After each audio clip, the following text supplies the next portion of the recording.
Cuando uno habla de política y honestidad, no suele ser frecuente que ambas definiciones conjuguen en una sola persona. Al contrario, parecen casi antónimos. Ser político es ser deshonesto. Aunque muchos digan que ingresan a la política por honestidad y el bien al prójimo, todos sabemos que en algún punto del camino de su carrera se desvían y van hacia lo fácil. La mano negra, la mano en la lata, el privilegio, los beneficios propios y la salvación para él y los suyos, y nada más. Abusan de la honestidad como máscara electoral para luego, si conseguido su objetivo, quitarse esa máscara y volver a su prerrogativa más profunda, su conquista personal. Pero dentro de esa amalgama de pésimos diplomáticos y administrativos estatales, hubo algunos personajes que sí llegaron a la condición de honestidad más profunda. Aquel que dejó su vida por la patria, su propia aventura por el bien común, su renunciamiento al provecho para que los demás tengan las mismas posibilidades, aunque este renunciamiento venga con todos los males encima que puede soportar el humano más sincero: las enfermedades, la miseria, la pobreza, la soledad y el olvido. Todo eso fue Manuel Belgrano, uno de los padres fundadores de lo que hoy llamamos Argentina, el que debió ser el primer presidente de la nación, el faro que iluminaría el destino de las Provincias Unidas ante el avasallamiento español por 3 siglos. Pero la Argentina es así: el honorable es olvidado o reducido a solo un par de logros y nada más. El deshonesto es ídolo, es bandera nacional. Pero ¿hay algo más nefasto que cagarse en los muertos? ¿No fue suficiente el sacrificio de Belgrano con todo lo que le robaron en vida, que encima le robaron en su lecho de muerte también? Hoy vas a escuchar una atroz historia de la parte oscura de la Argentina, esa que no te cuentan en los libros de historia y en pocos videos de YouTube, la que dejan pasar por alto porque pasó ¿cuánto? 100 años, 120 años. Es mejor hablar de la hora y nada más, y la historia, es pasado. Pero no, si la historia de hoy se repite otra vez, quiere decir que no se conoce el pasado. A continuación, conocerás la crónica de la profanación del cadáver de Manuel Belgrano y el robo increíble e inconcebible de sus dientes por un puñado de privilegiados que querían más y más y más. Mirá.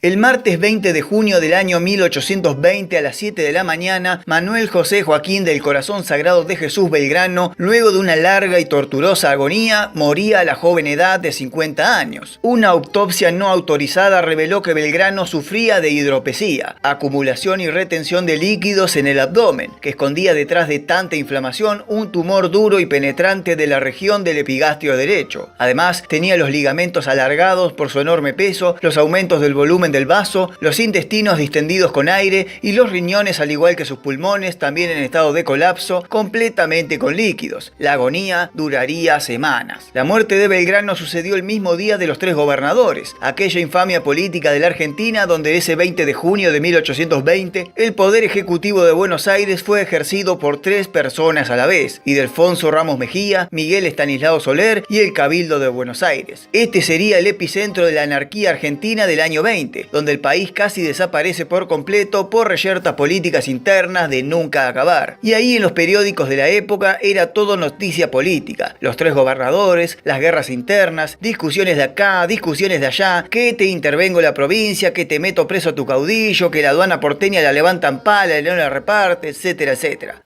Y ahí en un rinconcito del diario El Despertador Teofilantrópico, redactado por el fray Francisco de Paula Castañeda, figuraba la nota del obituario de la muerte del prócer argentino. Tan solo un periódico de tantos que circulaban en el territorio dedicó sentidas palabras a la desaparición física del padre fundador del país. El resto no publicó nada. Además, la ceremonia de despedida del cuerpo de Belgrano careció de apoyo político y gubernamental. Solo un puñado de amigos, allegados y familiares despidieron los restos de Belgrano, donde fue enterrado en el atrio del convento de Santo Domingo, en un cajón de madera de pino envuelto en un harapiento trapo negro. Ni siquiera la bandera argentina abrazó al fallecido cuerpo de su propio creador, y con él una pálida lápida con la inscripción que decía: "Aquí yace el general Belgrano". En realidad, la lápida solo era un mármol de un lavamanos de su casa familiar. El destrato del sacrificio que sufrió en vida Belgrano continuaba en su muerte también, pero todavía no venía lo penoso aún. Mirá.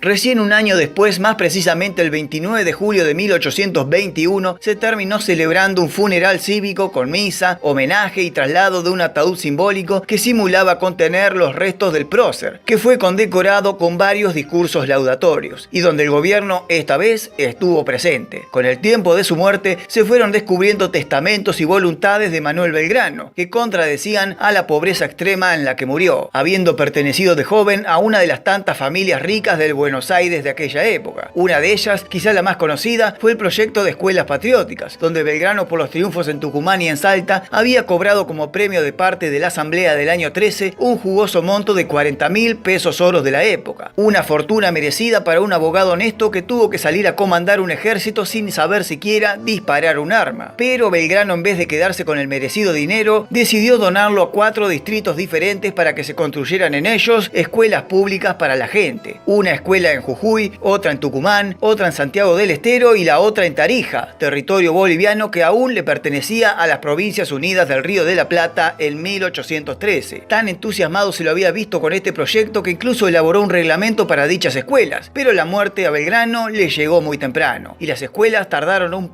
bastante en ser realidad. Tanta burocracia estatal y reyertas políticas. Recién se inauguró la primera escuela patriótica de Belgrano en el año 1974, con el gobierno de Perón, inaugurándose en aquel año aquella escuela boliviana de Tarija. La segunda se realizó bajo la gestión de Carlos Menem en 1998 y fue la escuela tucumana. La tercera, en Jujuy, se realizó en la presidencia de Néstor Kirchner en el año 2004. Y la cuarta, la escuela santiagueña, acá está.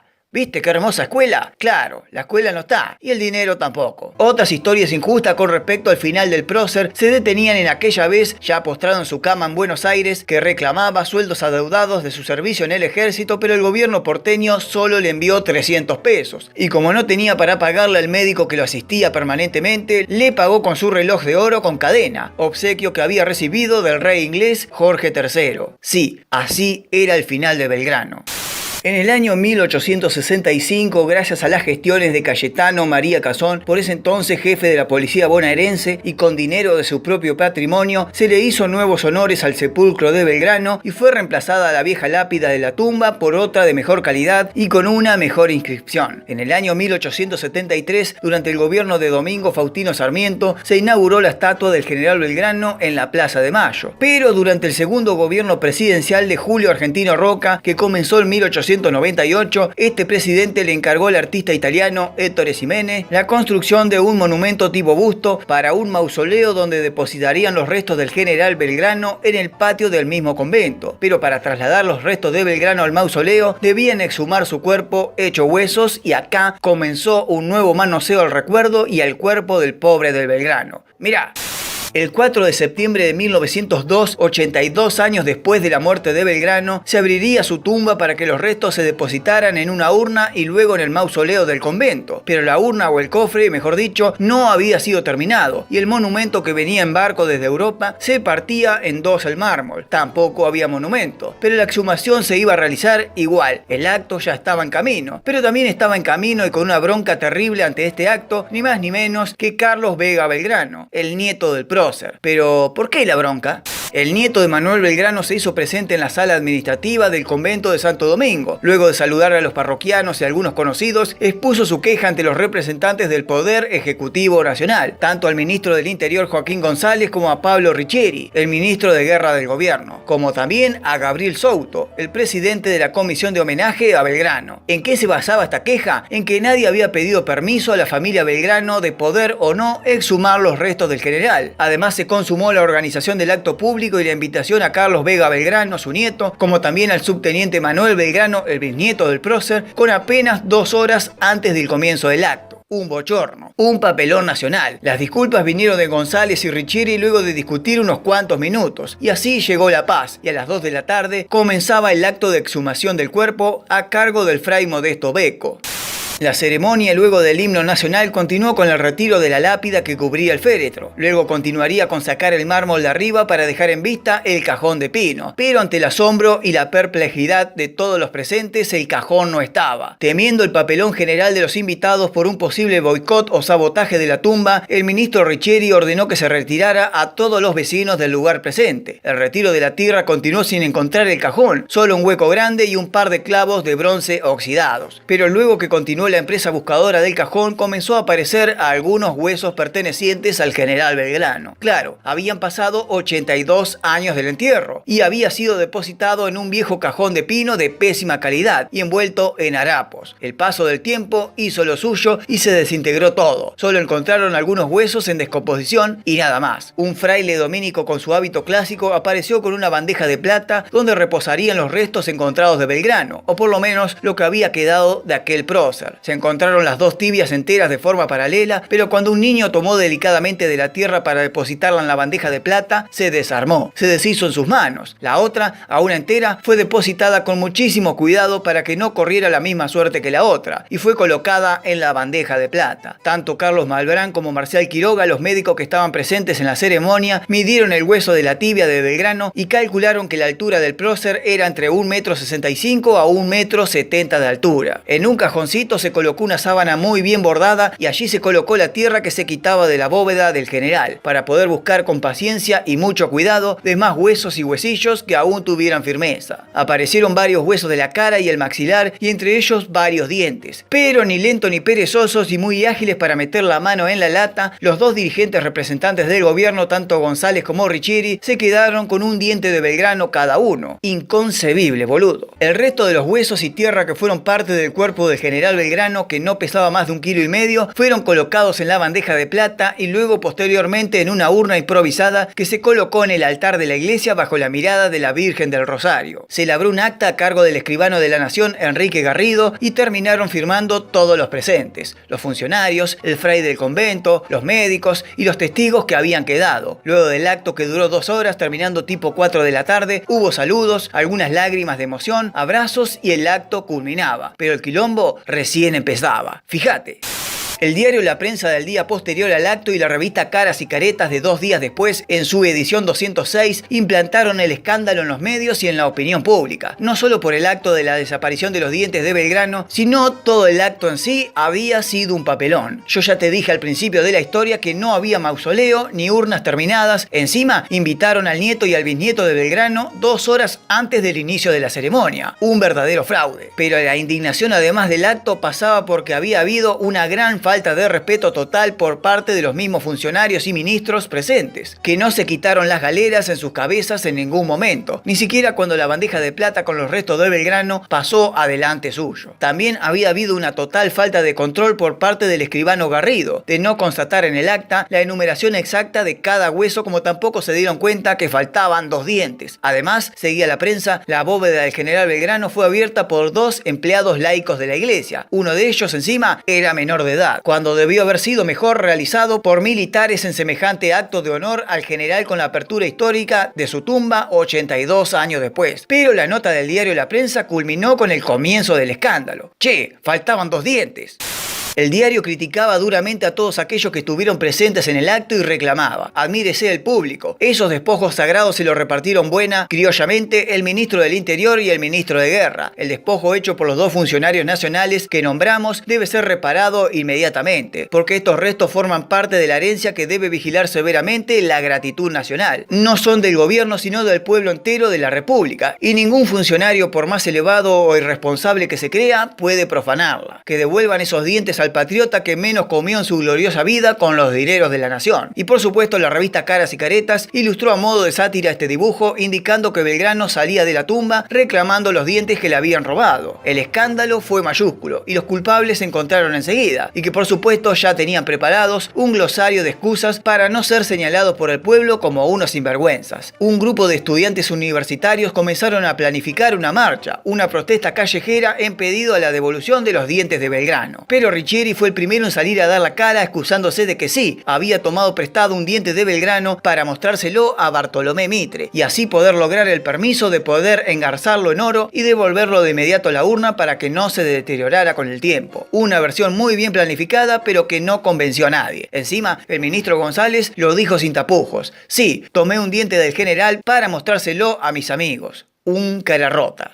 El escándalo fue tan grande en el ambiente político que todos querían cagar a trompadas a González y a Riccieri. Una profanación inaudita, descabellada e incomprensible. Una falta de respeto total. El prior del convento de Santo Domingo, el fray Modesto Becco, envió 2 cartas tremendas y escandalosas al diario La Prensa, confirmando los robos y después la devolución. Una decía: el excelentísimo señor ministro del Interior, doctor don Joaquín González, que se llevó un diente del general Belgrano para mostrárselo a varios de sus amigos, acaba de remitirme esa apreciada reliquia del glorioso prócer de la patria, al cual está en poder y bajo custodia de mi comunidad como el resto de las restantes cenizas. La otra carta decía: el excelentísimo señor ministro de la guerra, don Pablo Riccieri, depositó en mis manos el diente del general Belgrano, que llevara para presentarlo al señor general don Bartolomé Mitre. Con estas 2 cartas, una vez recuperados los dientes de Belgrano nuevamente en las urnas del convento, la prensa publicó una nota furiosa culpando a todos y cada uno de los que participaron de la exhumación del cadáver de Belgrano, incluyendo también a los propios familiares por haber permitido semejante acto de sinvergüenzada e inmoralidad. Además, la nota decía: la familia del general Belgrano a esta altura de la vida nacional es el pueblo argentino. Además continuaba: ya que ni el general presidente ni el coronel ministro han sabido colocarse a la altura de esta misión tan noble, que la Comisión Popular prepare y lleve a término el desagravio que corresponda. Obviamente el palo era para Roca y para Riccieri, pero el escándalo alcanzó tanta popularidad que se viralizó como hoy los videitos de la revista Pag, y se armó tremendo barullo entre los mismos de la comisión de homenaje de Belgrano, ya que muchos de ellos no habían sido invitados. De hecho, tampoco estaban enterados de la ceremonia, y Gabriel Souto, padre del mausoleo y principal representante de la comisión y organizador de este evento, tuvo que salir a dar explicaciones a los suyos, y hasta se comió una trompada de un miembro. En tanto, el nieto del prócer, don Carlos Vega Belgrano, era el director del flamante periódico El Tiempo, y desde sus páginas alzó la voz en el escándalo popular y primero remetió contra la furiosa nota del diario La Prensa, que también le había pegado a él, pero al día siguiente reacomodó el discurso contra el medio colega y apuntó a su propia irresponsabilidad al haber permitido la exhumación del cuerpo de su abuelo, ante tantas irregularidades del acto. Finalmente, el 20 de junio de 1903, un año después del escándalo de los dientes, Julio Argentino Roca inauguró con su presencia en un palco el mausoleo en el convento Santo Domingo de la ciudad de Buenos Aires, junto con el cofre que contenía los restos y los dientes robados, por supuesto, del general Belgrano. También asistieron cuerpos de infantería, caballería, efectivo de la escuela naval y militar y fuerzas de desembarco que copaban las calles Defensa, Belgrano, Venezuela y Bolívar. Además, en el palco junto a Roca estaba todo su gabinete, el cuerpo diplomático y dignatarios eclesiásticos. En el año 1938, durante el gobierno de Roberto Marcelino Ortiz, se decretó al 20 de junio como el Día de la Bandera Nacional, en homenaje a la fecha de muerte de Belgrano. ¿Por qué Argentina siempre se celebra la fecha de muerte y no la fecha de nacimiento de los próceres? Esas preguntas no me dejan dormir en la noche.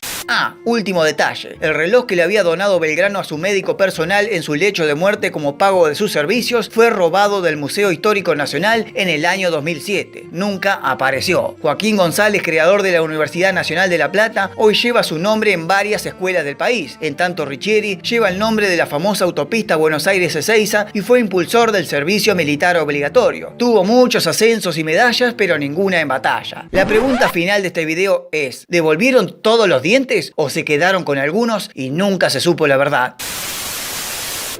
No quiero descansar. Yo lo voy a convencer. Si no, que le voy a dejar a mis hijos. Si no me queda nada. Un país. Eso les quiero dejar.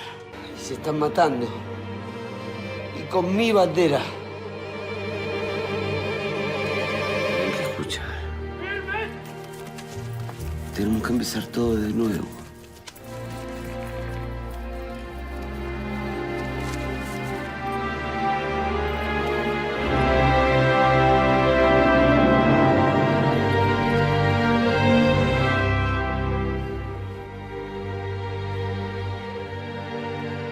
Soldados de la patria, juremos vencer al enemigo interior y exterior, y la América del Sur será el templo de la independencia y de la libertad. Y en fe de que así lo juráis, Decid conmigo. ¡Viva la patria! ¡Viva la patria! ¡Viva la patria! ¡Viva!